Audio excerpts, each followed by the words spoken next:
Assalamualaikum warahmatullahi wabarakatuh. Yang saya hormati Bapak atau Ibu dosen serta teman-teman seperjuangan yang saya banggakan. Perkenalkan, nama saya Widya Dinda Nur Aziza dengan NIM 25110243636 dari Prodi Akuntansi. Pada kesempatan kali ini, izinkan saya untuk mempresentasikan hasil karya saya yang berjudul Pajak untuk Para Pemula, Panduan Sederhana. Dalam beberapa menit ke depan, saya akan menjelaskan mulai dari definisi pajak, jenis-jenisnya, hingga langkah mudah untuk menjadi warga yang keren dengan taat pajak. Mari kita simak bersama bagaimana kontribusi kecil kita bisa berdampak besar bagi fasilitas publik dan kesejahteraan kita semua. Yang pertama ada apa itu pajak? Pajak merupakan kontribusi wajib dari rakyat kepada negara yang bersifat memaksa berdasarkan undang-undang tanpa mendapatkan imbalan secara langsung. Sebagai sumber pendapatan utama negara, pajak memegang peranan krusial dalam menopang roda pemerintahan dan pembangunan nasional. Singkatnya, pajak adalah iuran wajib ke negara yang diatur undang-undang. Uangnya nggak langsung balik ke kantong kita, tapi balik lewat fasilitas publik yang kita pakai bareng-bareng, yang bersifat wajib, nggak bisa dinego, ada aturannya, dan buat kepentingan umum. Selanjutnya ada mengapa pajak itu penting. Yang pertama, karena sumber pendapatan negara, yaitu membiayai pembangunan jalan, sekolah, rumah sakit, dan fasilitas publik lainnya. Lalu yang kedua ada mendukung pemerataan kesejahteraan, contohnya membiayai program sosial, subsidi pendidikan, dan bantuan kesehatan. Lalu yang ketiga ada alat pengatur ekonomi, untuk mendorong pertumbuhan sektor tertentu, mengendalikan inflasi, dan mempengaruhi perilaku masyarakat. Dan terakhir ada meningkatkan kualitas layanan publik. Tanpa pajak, roda pemerintahan bukan sekedar melambat, tapi bisa berhenti total. Lalu selanjutnya ada jenis pajak umum yang sering kita temui. Yang pertama ada pajak penghasilan atau PPH, yaitu contohnya seperti gaji bulanan. Lalu yang kedua ada pajak pertambahan nilai atau PPN. Ini contohnya sering kita jumpai ketika makan di restoran, di struk belanja biasanya ada tambahan 11%, 10% atau 5%.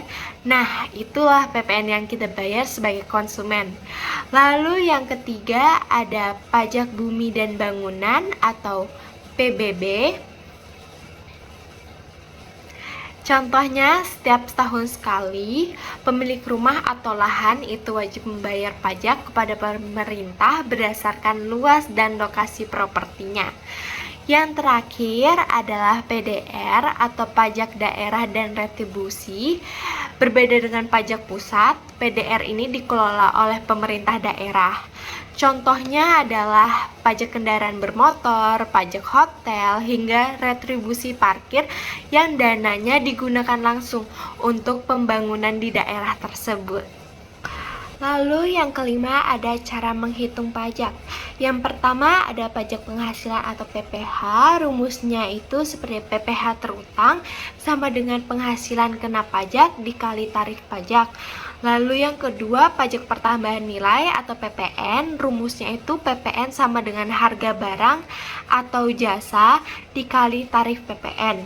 Lalu yang ketiga pajak bumi dan bangunan PBB.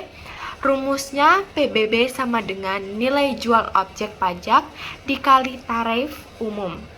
Lalu yang terakhir pajak daerah dan retribusi. Biasanya rumus umumnya itu tergantung jenis pajak atau retribusi. Contohnya pajak kendaraan. Tarif per jenis kendaraan dikali faktor kendaraan. Setelah memahami jenis-jenisnya dan cara menghitungnya, penting bagi kita untuk tahu cara menghindari masalah pajak. Masalah biasanya muncul dari 4 resiko utama, yaitu salah menghitung, dokumen tidak lengkap, gagal paham aturan, atau telat lapor SPT. Untuk menghindarinya, ada 4 langkah praktis yang bisa kita lakukan. Yang pertama, melakukan pembukuan digital yang rapi, dan melapor tepat waktu sebelum tenggat. Lalu yang kedua pemeriksaan ulang data. Dan yang ketiga ada konsultasi kepada ahli pajak. Pernah kebayang nggak apa jadinya kalau pajak tiba-tiba hilang? Singkatnya bakal ada 3 kekacauan besar yang langsung kerasa. Yang pertama, fasilitas umum hancur. Contohnya seperti jalan rusak, jembatan yang tidak terawat, transportasi umum yang sulit beroperasi. Lalu yang kedua, layanan publik lumpuh.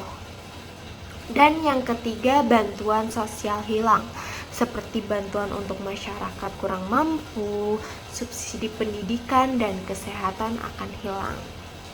Terakhir ada bagaimana cara menjadi warga negara yang keren. Cukup dengan 3 cara, yaitu daftar, hitung, dan lapor. Kabar baiknya, KTP kita sudah menjadi NPWP, jadi tidak ada alasan lagi untuk abai. Mari kita ubah mindset dari terpaksa bayar menjadi bangga berkontribusi. Sebelum menutup presentasi ini, izinkan saya untuk memberikan pantun.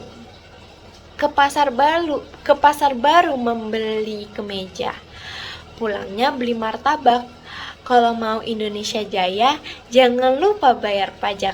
Sekian dari saya, mohon maaf apabila selama pemaparan tadi terdapat kesalahan kata atau ada hal yang kurang berkenan di hati Bapak atau Ibu dan teman-teman sekalian.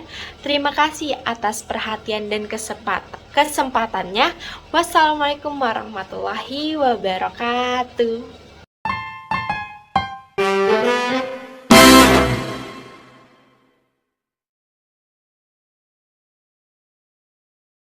A few moments later.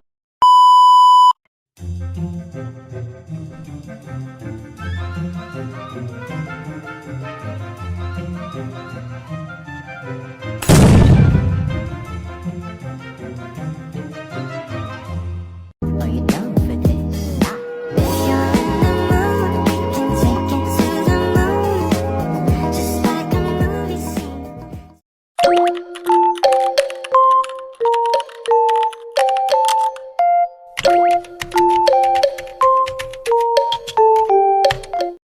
Pajak